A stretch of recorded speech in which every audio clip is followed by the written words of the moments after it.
The pistol shrimp is no bigger than your finger, and it's a crack shot. One of its two claws functions just like a handgun,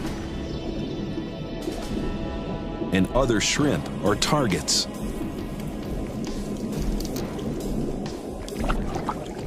When prey is in range, the claw is cocked. The claw snaps shut so fast, it fires a bubble bullet up to 62 miles an hour.